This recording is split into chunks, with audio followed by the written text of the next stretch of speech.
Hello brothers, Odense Denmark থেকে বলছি।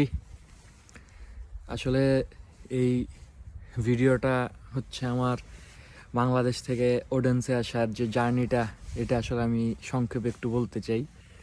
এটার কারণ হলো আমাকে অনেক অনেক অনেক আমার শুভাকাঙ্ক্ষী যারা আছেন এবং আমার স্পেশালি আমার ছোট ভাই, হলের অনেক ছোট ভাই, ক্যাম্পাসের এবং বিভিন্ন পরিচিত ছোট ভাই বড় ভাইরা এবং অনেক পরিচিত মানুষ হচ্ছে আসলে অনেকে আমাকে নক দিয়েছেন বিভিন্ন বিষয় জানতে। তো আমি আসলে সবাইকে সব প্রশ্নের উত্তর দিতেও পারি নাই, কারণ আমি নিজেও একটু ব্যস্ত ছিলাম। আসার পর নতুন দেশ, নতুন ভার্সিটি, নতুন জায়গা, আর হচ্ছে যে এইখানে সব প্রশ্নের উত্তর আসলে আমি জানিও না। তা আমি আসলে এই জন্য এখন একটা চেষ্টা করব যে আমার যে জার্নিটা ছিল জাস্ট এইটা আমি সংক্ষেপে বলার। তাহলে হচ্ছে যে হয়তো বা আপনারা একটা ব্রিফ আইডিয়া পাবেন। অ্যান্ড এটা হচ্ছে যে এর বাইরে আসলে কিছু প্রশ্ন তো আপনাদের থাকতে পারে, ওইগুলো আপনারা আমাকে জানাবেন। আমি যতটুকু পারি আনসার দেওয়ার চেষ্টা করব, কারণ আসলে আমি কনক্রিট আনসার নিজে না জেনে অন্যকে জানাইতে চাই না আসলে। এই জন্য আমি আর কি আপনাদের অনেককেই হয়তো অনেক প্রশ্নের উত্তর দিতে পারি নাই। অনেকে আমাকে জিজ্ঞেস করেন যে ভাইয়া এই সাবজেক্টের জন্য দাদা কোন সাবজেক্ট, কোন ভার্সিটি ভালো হবে, কেমন খরচ, তারপর হচ্ছে স্কলারশিপ পাওয়া যায় কি না। তো এইগুলা আসলে সব বিষয়ে আমি জানি না আসলে। আমি আমার নিজের জার্নিটা আসলে একটু শেয়ার করতে চাই এইখানে। আজকে অনেক দিন পর একটু রোদ উঠছে আর কি, এই জন্য বাইরে বসলাম, ভালো লাগতেছে অনেক। এখানে আমার প্রতিবেশী, উনি হচ্ছে গাড়ি নিয়ে বেরোচ্ছেন। গ্রেট। দেন হচ্ছে আমি আমার যে জার্নিটা হচ্ছে শেয়ার করতে চাই। আমি অ্যাকচুয়ালি ফার্স্টে কথা বলবো আইএলস নিয়ে। আমি আমার খরচগুলো আসলে বলে যাব, তাহলে হয়তো বা আপনারা আরেকটা আইডিয়া পাবেন। আমি হচ্ছে আমার প্রথম খরচটা আমি বলবো আইএলস। এটা অনেকেই আমাকে জিজ্ঞেস করেন। আমি আপনাদেরকে রিকোয়েস্ট করব, প্লিজ আমাকে এই ধরনের প্রশ্ন জিজ্ঞেস করবেন না যে ভাই আইএলস ছাড়া কি যাওয়া যাবে কি না। আমি জানি না। আমি যতটুকু জানি আপনার মোটামুটি ভালো একটা দেশে আসতে হলে আইএলসটা একটা ফার্স্ট রিকোয়ারমেন্ট। সো আইএলসটা দিবেন। আর কেন দিবেন না আইএলস, কেন আপনারা মই দিয়ে আসতে হবে, কেন? মানে আইএলসটা তো এমন কঠিন কিছু না ভাই, এটা খুবই ইজি অ্যাকচুয়ালি, আপনি একটু ট্রাই করলেই পারবেন। তা আইএলসটা দেন। আইএলসের খরচ এখন আনুমানিক 24,000 বাংলাদেশি টাকায়। আমি সবগুলা খরচ বাংলাদেশি টাকাতেই বলবো। দেন হচ্ছে যে আইএলস দিবেন। আমি আইএলস দিয়েছিলাম 2022 সালে অ্যাকচুয়ালি। 2022 সালে আমি সেপ্টেম্বর মাসে আইএলস দিয়েছিলাম। আমার স্কোরও আপনাদের দোয়ায় ভালোই ছিল বেশ। আমি হচ্ছে 30.5 টোটাল পেয়েছিলাম। এই কারণে আমার অ্যাভারেজ স্কোর আসছিল 7.5। আমি যদি 31 পাইতাম তাহলে 8 হয়ে যেত, অল্পের জন্য মিস হয়েছে আর কি। বাট এটা নিয়ে আমার কোনো রিগ্রেট নাই, কারণ আমি তেমন কোনো প্রিপারেশন নিয়ে পরীক্ষা দিইনি, আমি এমনিই দিয়েছিলাম আর কি। তো বেশ সেই তুলনায় স্কোর বেশ ভালো আসছে, ওইরকম কোনো প্র্যাকটিসও করা হয় নাই। আমি এবং আমার এক ছোটো ভাই, খুবই কাছের ছোটো ভাই আদনান, আমি তার নামটা মেনশন করতেই হয়। আদনান আর আমি একসাথে পরীক্ষা দিয়েছিলাম এবং আদনানও জানে আসলে আমাদের কী লেভেলের প্রিপারেশন ছিল আর আমরা কিভাবে পরীক্ষা দিছি আর কি।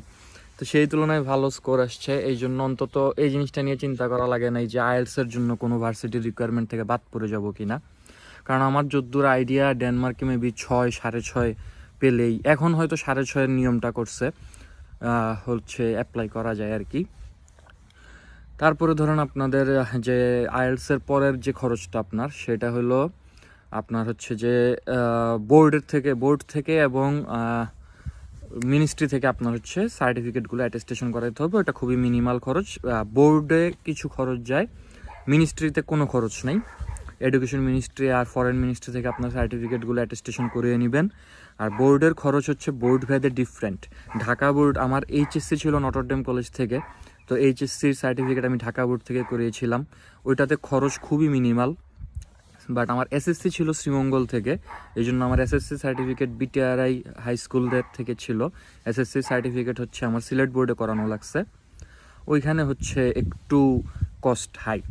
তো সিলেটের যারা আছেন তাদের জন্য খরচটা একটু বেশি। জাস্ট এই দুইটা সার্টিফিকেট হয়ে গেলে পরে আপনি হচ্ছে বোর্ড থেকে করিয়ে মিনিস্ট্রি থেকে করিয়ে নেবেন সার্টিফিকেট অ্যাটেস্টেশন। মিনিস্ট্রিতে কোনো খরচ লাগে না, একদিনই করানো যায়, নিজে করবেন, ভুলেও দালাল ধরবেন না প্লিজ। আমার আপনাদের প্রতি একটা রিকোয়েস্ট, আমাকে এই জিনিসটা অনেকে জিজ্ঞেস করছেন দাদা কোন এজেন্সি ধরে গেছেন, কিচ্ছু না, কোনো এজেন্সি লাগবে না ভাই, ডেনমার্ক আসতে কোনো এজেন্সি লাগে না।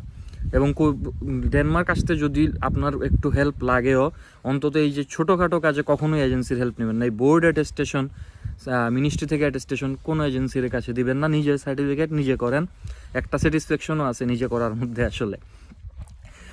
এরপরে হচ্ছে আপনার খরচটা হচ্ছে, আমি খুব দ্রুত বলি একটু, না হলে হচ্ছে ভিডিওটা আসলে বেশি লম্বা হয়ে যাবে।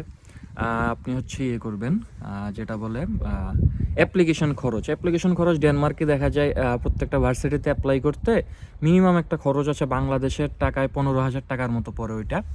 তো ওইটা আপনার লাগবে। আমি হচ্ছে 3টে ইউনিভার্সিটিতে করেছিলাম। আমি আমার জার্নিটা বলি, সেটা হচ্ছে আমি আরহুস ইউনিভার্সিটিতে করেছি, রস্কিল্ড ইউনিভার্সিটিতে করেছি, এবং বর্তমানে আমি যে ইউনিভার্সিটিতে আছি এসডিইউ, ইউনিভার্সিটি অফ সাউদার্ন ডেনমার্ক, আমি এটাতেও করেছি। 3টে ইউনিভার্সিটিতে আমার অ্যাপ্লিকেশনের টোটাল কস্ট মোটামুটি 48 থেকে 50,000 টাকা বাংলাদেশি টাকায় গিয়েছে। এরপরে হচ্ছে আপনি ওয়েট করবেন কখন আপনার অফার লেটার আসে। এই টাইমটা একটু লেংদি হইতে পারে, এক একটা ইউনিভার্সিটি এক এক সময় রেজাল্ট দেয়। আসলে দেখা গেছে ইউনিভার্সিটি অফ কোপেনহেগেন খুব দ্রুত রেজাল্ট দেয়, রস্কিল্ড আর একটু দ্রুত রেজাল্ট দেয়, এসডিইউ আরহুস একটু লেটে রেজাল্ট দেয়। অফার লেটার পাওয়ার পর আপনার ফার্স্ট যে কাজটা হলো সেটা হলো টিউশন ফি পেমেন্ট করা। তো আমার যে টিউশন ফি, অনেকেই এটা জিজ্ঞেস করেন, আসলে টিউশন ফি আসলে course wise different, varsity wise different. আমার ভার্সিটিতেই সব ডিপার্টমেন্টে সব কোর্সে কিন্তু সেম টিউশন ফি না। আমার কোর্সের টিউশন ফি হচ্ছে 4,250 ইউরো পার সেমিস্টার। এখন এটা বাংলাদেশি টাকায় কত আসে, এটা তো আসলে ইউরোর রেট ওঠানামা করে। আমি যখন পে করেছি আমার অলমোস্ট 5.5 লাখ থেকে 5,60,000 টাকার মতো টিউশন ফি ছিল। এটা হচ্ছে আমার যেটা লেগেছিল। এবং হচ্ছে টিউশন ফিটা আপনি পেমেন্ট করবেন, কারণ টিউশন ফিটা পেমেন্ট না করলে আপনি ভিসার জন্য কাজ আগাতে পারবেন না।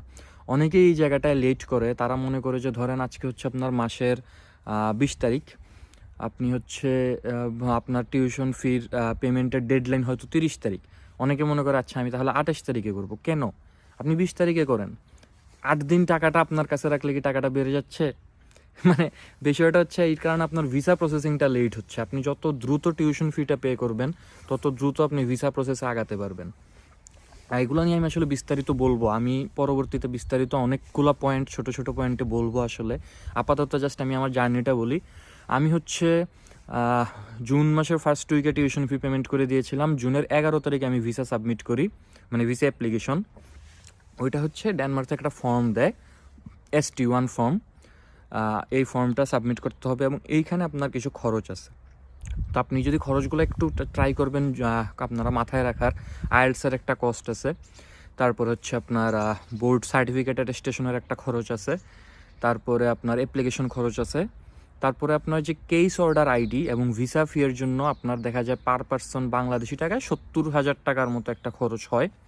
তো আমি যেহেতু আমার ওয়াইফ সহ হচ্ছে অ্যাপ্লাই করেছি, আমাদের দুইজনের জন্য আমার এইখানে হচ্ছে কেস অর্ডার আইডি এবং ভিসা ফি মিলিয়ে অলমোস্ট 1,55,000 থেকে 1,60,000 টাকা লেগেছিল। এক্সাক্ট ফিগারটা আমার এই মুহূর্তে মনে নেই। তো ওই সময় হচ্ছে আমার দুইজনের, এটা পার পার্সন, ওয়াইফের জন্য একটু, স্পাউজের জন্য একটু বেশি লাগে অ্যাকচুয়ালি। আপনার অ্যাপ্লিকেন্টের জন্য যদি 70,000 হয়, স্পাউজের জন্য হয়তো 80,000, এই ধরনের একটা ডিফারেন্স। তো এরপরে আপনার যে খরচটা, এরপর আপনি ওয়েট করবেন। ওয়েট করার পর আপনার যখন হচ্ছে যে ভিসার ডিসিশন চলে আসবে, আমার ডিসিশন বেশ তাড়াতাড়ি চলে আসছিলো। পাসপোর্ট সাবমিশন করতে বলা হয়েছিল আমাকে আগস্টেই, কিন্তু তখন আমাদের হচ্ছে যে একটু দেশে হচ্ছে আমাদের আন্দোলন চলছিল দেখে হয়তো মাঝে মধ্যে একটু বন্ধ ছিল কয়েকদিন ডেনমার্কের এম্বাসি অফিস, না হলে হয়তো আরও তাড়াতাড়ি হইতো। এরপরে হচ্ছে যে আপনার যে খরচটা, তো আপনার খরচগুলো যদি আমি আবার একটু ক্যালকুলেট করি, আইএলসের খরচ, অ্যাটেস্টেশনের খরচ, অ্যাপ্লিকেশন খরচ, tuition fee, case order ID, visa ফি, এবং এরপর আপনার মেইন খরচটা হলো আপনার এয়ার টিকিট। এয়ার টিকিট আপনি আসলে অলমোস্ট ধরে রাখতে পারেন যে এটা 80,000 থেকে 1,20,000 এই রেঞ্জে। কারণ এয়ার টিকিট আপনারা সবাই জানেন যে আপনি যত আগে টিকিট কাটবেন তত আসলে আপনি একটু মানে টিকিট কম প্রাইসে পাওয়ার সম্ভাবনা বেশি থাকে। অনেকেই আমি দেখেছি যে আগেই টিকিট কেটে রাখে, ধরেন ভিসা ডিসিশন আসার আগে। এখন এটা আসলে আপনার রিস্ক, আপনি কেটে রাখতে পারেন, কিন্তু পরবর্তীতে দেখা গেল ওই টিকিটের টাইমের আগে আপনার ভিসার ডিসিশন আসলো না, তখন কিন্তু আপনার টিকিটটা আবার রিফান্ড নিতে হবে, বাট আপনি 100% রিফান্ড পাবেন না কোনো এয়ারলাইন্স থেকেই। তো আমি হচ্ছে এই জন্য সাজেস্ট করি যে আসলে ভিসা আসার পরেই টিকিট কাটা ভালো। আমার হচ্ছে টিকিট আমি কেটেছিলাম হচ্ছে আপনার একটা টার্কিশ এয়ারলাইন্সের ওয়েবসাইট থেকে। আর আরেকটা টিকিট আমার ওয়াইফের জন্য যে টিকিট, ওইটা আমি কেটেছি অ্যাকচুয়ালি শেয়ার ট্রিপ থেকে। তো এইখানে আমি আসলে কোনো প্রচারণা করতেছি না, বিষয়টা হচ্ছে যে আমি এমনি এক্সপিরিয়েন্স করলাম আর কি, যে 2 জায়গা থেকে 2টা টিকিট কেটে দেখি কেমন খরচ যায়। তো 2টা তো অলমোস্ট আমার সেম খরচই গিয়েছিল, যেহেতু same day same flight. Turkish airlines হচ্ছে একটা স্টুডেন্ট ডিসকাউন্ট আছে, এটা অ্যাভেল করার চেষ্টা করবেন। আর হচ্ছে যে শেয়ার ট্রিপে থেকে আমি নিয়েছিলাম, কারণ আমার একটা শেয়ার ট্রিপের কো ব্র্যান্ডেড ক্রেডিট কার্ড আছে, ওইটাতে আমি ইএমআই ফেসিলিটি পাই, এই জন্যই আমি আসলে শেয়ার ট্রিপ থেকে একটা টিকিট কেটেছিলাম।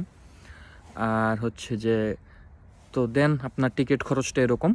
এবং হচ্ছে আরেকটা খরচ আছে যেটা আসলে আমি বলতে ভুলে গেছি, সেটা হচ্ছে স্পাউজের জন্য। ডেনমার্কে অনেকেই প্রশ্ন করেন যে ব্যাংক সলভেন্সি, ডেনমার্কে অ্যাকচুয়ালি অ্যাপ্লিক্যান্টের জন্য কোনো ব্যাংক সলভেন্সি লাগে না, এটা হচ্ছে সবচেয়ে রিল্যাক্সিং একটা ইস্যু। অ্যাপ্লিক্যান্টের জন্য আপনার কোনো ব্যাংক সলভেন্সি লাগবে না, আপনার হচ্ছে যে ব্যাংক সলভেন্সিটা লাগবে এটা হচ্ছে স্পাউজের জন্য। তো স্পাউজের জন্য আপনার অলমোস্ট 14 থেকে 15 লাখ বিডিটি দেখাইতে হয়, এটা হচ্ছে আপনি ব্যাংকে দেখাবেন ক্যাশ। অনেকেই জিজ্ঞেস করে যে এফডিআর দেখাবো নাকি হচ্ছে সেভিংস দেখাবো, তো আমি আসলে এটা সাজেস্ট করি যে সেভিংস দেখানোটাই ভালো।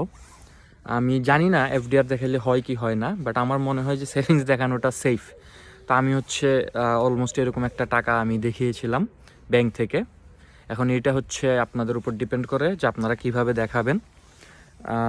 দেন হলো আপনার যে শপিংয়ের একটা কস্ট, শপিংয়ের কস্ট আসলে যার যার উপর ডিপেন্ড করে। আমি যেমন হয়তো এই জ্যাকেটটা কিনে নিয়ে আসছি, এরকম হচ্ছে আপনারা যে যা কিনতে চান অনেক কিছু কিনা লাগতে পারে। এবং একটা মেইন কস্ট, যে জিনিসটা আপনাকে আসলে ডেনমার্কের কোনো ভ্লগার বলবে না, কোনো এজেন্সি আপনাকে বলবে না, হাফ ইনফরমেশন দিয়ে রাখে সবাই অ্যাকচুয়ালি, সেটা হচ্ছে আপনার হাউস ডিপোজিট। আপনি এখানে বাসা পাবেন না, ডেনমার্কে মানুষ বাসা পাচ্ছে না, বিশেষ করে স্টুডেন্ট অ্যাপ্লিকেন্ট যারা আসতেছে কেউই বাসা পাচ্ছে না।